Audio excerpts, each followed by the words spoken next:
Hello my dear students, कैसे आप सभी का फिर से स्वागत है हमारी एक और नई वीडियो में। आज की वीडियो आप सभी स्टूडेंट्स के लिए काफी ज्यादा इंटरेस्टिंग वीडियो है, क्योंकि इस वीडियो में हम सीखेंगे कि किस तरीके से हमें अपनी स्टडीज करनी चाहिए, किस तरीके से हमें अपने दूसरे काम करने चाहिए, किस किस टाइम पर हमें क्या क्या करना चाहिए। तो फुल तरीके से, पूरी तरीके से इस वीडियो में हम आज सीखने वाले हैं आपके साथ कि टाइम को मैनेज कैसे किया जाता है। यानी आपको सीखना है टाइम मैनेजमेंट, आपको बनाना सीखना है अपना टाइम टेबल।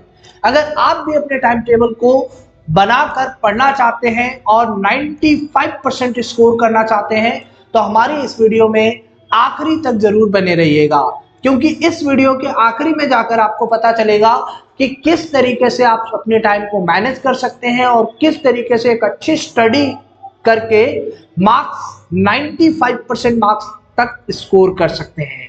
बिल्कुल इसी तरीके से आपको पढ़ना है, थोड़ा बहुत आप अपने हिसाब से इसे एडजस्ट कर सकते हैं, बाकी कोई दिक्कत नहीं है। किसी भी तरीके से अगर आपको कोई दिक्कत आती है इसको मैनेज करने में तो आप मुझे नीचे कमेंट कर सकते हैं। चैनल पर नए हैं तो चैनल को सब्सक्राइब कर दीजिएगा, बेल आइकन को प्रेस कर दीजिएगा, इस वीडियो को जितना ज्यादा हो सके शेयर कीजिए। चलिए शुरू करते हैं अपनी इस टाइम मैनेजमेंट को। तो सबसे पहले बच्चों, आपको ये पता होना चाहिए कि आपका टाइम मैनेजमेंट होता क्या है। टाइम मैनेजमेंट की अगर हम बात करें तो हमारे दिन के बहुत सारे काम होते हैं, जैसे सेल्फ स्टडी करना, स्कूल जाना, सोशल मीडिया वगैरह, खेलना कूदना, खाना पीना, सोना, बहुत सारे काम हैं। इन सभी कामों को अपने टाइम पर करना और थोड़ा बहुत समय निकालकर पढ़ाई करना, इसी को हम कहते हैं टाइम मैनेजमेंट। बहुत सारे काम हैं, जैसे सोकर उठना है, स्कूल जाना है, सोशल मीडिया देखना है, खेलना है, दोस्तों के साथ मौज करनी है, फैमिली के साथ समय बिताना है और साथ ही साथ थोड़ा सा पढ़ना भी है। तो इस पढ़ने के लिए, इस टाइम मैनेजमेंट के लिए आपको कैसे करना है, क्या क्या चीजें करनी है, चलिए देखते हैं। सबसे पहले ये क्लास 10th के लिए है, क्लास 12th वाले और दूसरे क्लास वाले बच्चे इस हिसाब से अपने आप को मैनेज कर सकते हैं। सबसे पहले बच्चों आपको देखना है कि आप किस सब्जेक्ट में बहुत ही ज्यादा वीक हैं, क्योंकि जिस सब्जेक्ट में आप बहुत ही ज्यादा वीक हैं उस सब्जेक्ट में आपको ज्यादा समय देना है, और जिस सब्जेक्ट में आप बहुत ही ज्यादा स्ट्रांग हैं उस सब्जेक्ट में आपको बहुत ही कम समय देना है। तो क्लास 10th के लिए मैनेजमेंट पूरा सिस्टम है। जैसे क्लास 10th में आमतौर पे जो बच्चे होते हैं उनको मैथ सब्जेक्ट जो है काफ़ी टफ लगता है, इसीलिए यहाँ पर मैंने मैथ सब्जेक्ट को 2 घंटे देने के लिए कहा है। आपको एक तरीके से अपनी इस टेबल को बना लेना है। साइंस सब्जेक्ट भी काफ़ी टफ लगता है तो बच्चों को 2 घंटे कम से कम इसमें देने हैं। उसके बाद इंग्लिश दे सकते हैं, एसएसटी को आप 1 घंटा देख सकते हैं, हिंदी को आप 1 घंटा दीजिए, आधा घंटा दीजिए, जिस हिसाब से आपको मैनेज करना है उस हिसाब से आप मैनेज कर लीजिए। ये सारी चीजें करने के बाद आपको देखना है कि आपको किस किस टाइम पर इन सब्जेक्ट्स को पढ़ना है। पूरा दिन का समय होता है आपके पास, एग्जाम बहुत ही नजदीक है आप लोगों के, और जैसे ही एग्जाम करीब आ जाएंगे आप लोगों को बहुत ही तेजी से इस तैयारी को करना है ताकि आप अच्छे से मार्क्स को स्कोर कर सकें। चलिए बच्चे देखते हैं कि अपना टाइम टेबल जो है आपको कैसे सेट करना है। सबसे पहली चीज तो देखिए, सुबह जल्दी उठने की आदत डालिए, क्योंकि हो सकता है कि आप सुबह जल्दी नहीं उठते हो। तो मेरे हिसाब से कहने का मतलब ये है कि सुबह कम से कम 4 बजे उठने की आदत डालिए, और सुबह का पढ़ना जो होता है काफ़ी ज़्यादा इंटरेस्टिंग होता है, काफ़ी चीज़ें समझ में आती हैं, हमारा जो माइंड होता है उसको गेन करता है सुबह की सारी चीज़ों को। तो आप सुबह सबसे पहले कीजिए, उठिए, वेकअप। उसके बाद 4 से लेकर 4:15 तक आपको थोड़ा सा वॉशरूम वगैरह जाना होगा, है ना। जो दिन के काम होते हैं, जो सुबह सुबह उठकर हमें काम करने होते हैं, कम से कम 15 मिनट बाथरूम वगैरह, वॉशरूम वगैरह जाकर टॉयलेट वगैरह कर लिया आपने। उसके बाद आपको एकदम सेट हो जाना है पढ़ने के लिए। 4:15 से लेकर कम से कम 7 बजे तक आपको अपनी स्टडी करनी है, और उस सब्जेक्ट की स्टडी करनी है जिसमें आप सबसे ज्यादा कमजोर हैं, क्योंकि सुबह का समय जो है ये सब्जेक्ट पढ़ने के लिए काफी अच्छा होता है, काफी चीजें समझ में आती हैं। तो हो सकता है कि आप मैथ और साइंस को इसको पढ़ें, बाकी आपकी मर्जी है, आप किसी भी सब्जेक्ट को इस समय पढ़ सकते हैं। पर मेरे हिसाब से तो यही है कि जिस सब्जेक्ट में आप वीक हैं उस सब्जेक्ट को सुबह के टाइम ज्यादा पढ़ें।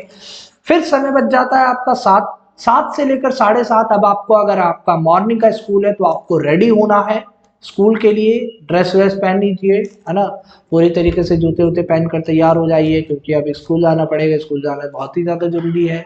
7:30 से लेकर 8 AM तक आपको क्या करना है, अपना ब्रेकफास्ट खत्म करना है, नाश्ता वास्ता कर लीजिए। नाश्ता करने के बाद आप चले जाएंगे क्या, स्कूल, क्योंकि आमतौर पे जो बच्चों के स्कूल्स होते हैं वो 8 बजे से लेकर 2 बजे तक स्कूल लगते हैं, तो आपको 8 बजे से लेकर 2 बजे तक का सारा समय स्कूल में बिताना है। उसके बाद आप 2 बजे घर आएंगे, तो 2 से लेकर 2:30 बजे तक आपको सबसे पहले अपना लंच करना है। लंच कर लीजिए, फ्रेश हो जाइए पूरी तरीके से, और 2:30 बजे से लेकर 3 बजे तक कम से कम आप थोड़ा सा अपना समय बिताइए फैमिली पे। ये नहीं कहता कि आप हमेशा पढ़ते ही रहिए, थोड़ा सा समय दीजिए फैमिली को, फैमिली के साथ थोड़ा समय बिताइए। उसके बाद 3 बजे से लेकर 4 बजे तक का जो समय है उसे आप अपने होमवर्क को करने में कीजिए, चाहे वो ट्यूशन का होमवर्क हो, स्कूल का होमवर्क हो, किसी भी तरीके का होमवर्क हो उसको कीजिए, क्योंकि काफ़ी अच्छा टाइम होता है, दोपहर का समय होता है, सब सो रहे होते हैं, बाकी सारी चीज़ें कर रहे होते हैं, तो आप अपना यहाँ पर होमवर्क फिनिश कर दीजिए। 4 बजे से लेकर 5 बजे तक आप अपनी ट्यूशन क्लास को ज्वाइन कीजिए, चाहे आप ऑफलाइन लेते हैं या ऑनलाइन लेते हैं, जिस भी समय लेते हैं, तो कम से कम 1 घंटा आप अपनी ट्यूशन को दीजिए। और फिर समय आ जाता है 5 बजे से लेकर 6 बजे तक का। अब इस टाइम पीरियड में आपको फिर से स्टडी करने बैठ जाना है, और इस समय आपको स्टडी करना है मैथ या साइंस, क्योंकि एक पहली चीज तो अगर ये देखना है आपको, जो पहले जो सब्जेक्ट थे आपके, जो सुबह जो आपने पढ़ा था, अगर आपने सुबह मैथ पढ़ी है तो शाम को कम से कम आपको साइंस पढ़नी है। अगर आपने सुबह साइंस पढ़ी है तो शाम को आप मैथ पढ़िए। ये 2 सब्जेक्ट आप यहाँ पर कवर कर लीजिए। आगे चलते हैं, फिर समय हो जाता है 6 बज जाते हैं, 6 से 6:30 बजे तक आप थोड़ा सा एंजॉय कर लीजिए, क्योंकि थोड़ा रिलैक्स होना भी जरूरी है। टीवी, फोन, सोशल मीडिया, ये सारी चीजें आप देख सकते हैं, ठीक है।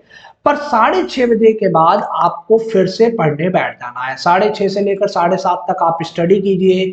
अब दूसरे सब्जेक्ट उठाइए, इंग्लिश का सब्जेक्ट उठा लीजिए, इंग्लिश सब्जेक्ट पढ़िए। 7:30 से लेकर 8:30 फिर से एक सब्जेक्ट उठाइए, उस सब्जेक्ट को पढ़िए, जैसे एसएसटी पढ़ लीजिए, ठीक है, स्टडी कीजिए। और फिर 8:30 बजे से लेकर 9:30 बजे तक आपको थोड़ा सा रिलैक्स होना है और अपना डिनर करना है। डिनर खत्म करने के बाद 9 बजे आ जाइए आपने स्टडी टेबल पर। 9 से लेकर 10 बजे तक आपको फिर से क्या करनी है, पढ़ाई करनी है, स्टडी करनी है।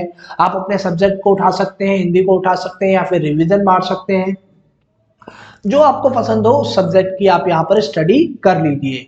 जैसे ही 10 बजे, तो बच्चे बिना लेट किए आप अपने बेड पर चले जाइए और रिलैक्स होकर सो जाइए, क्योंकि अगले दिन आपको फिर 4 बजे उठना है। तो जल्दी सोइएगा, 10 बजे सो जाइएगा, तो 4 बजे उठने में आपको कोई परेशानी नहीं होगी। बच्चे कसम से कह रहा हूं कि अगर आपने इस टाइम टेबल को फॉलो कर लिया 3 महीने तक, अगर इस टाइम टेबल को फॉलो कर लिया 3 महीने तक, तो आपको 95% मार्क्स लेने से कोई नहीं रोक सकता। ठीक है बच्चे, तो पूरे तन मन धन से इसको पढ़िए, काफी अच्छे से पढ़िए, रिलैक्स होकर पढ़िए, किसी भी तरीके का कोई प्रेशर मत लीजिए, एकदम एंजॉय करते हुए। पढ़ाई को हमें एंजॉय करना चाहिए, इसको बर्डन नहीं समझना चाहिए। जब हम पढ़ाई को एंजॉय करते हैं, रिलैक्स फील करते हैं, तो काफी अच्छे से हम अपनी टाइम मैनेजमेंट को कर सकते हैं। तो आई होप बच्चों आपको वीडियो काफी ज्यादा पसंद आई होगी। वीडियो को पसंद आई हो तो चैनल को सब्सक्राइब जरूर कीजिएगा। वीडियो को जितना ज्यादा हो सके शेयर कीजिए अपने फ्रेंड सर्कल वगैरह में, ताकि वो भी 95% मार्क्स जो है स्कोर कर सके। फिर मिलेंगे एक नई वीडियो में नई अपडेट के साथ, तब तक के लिए जय हिंद।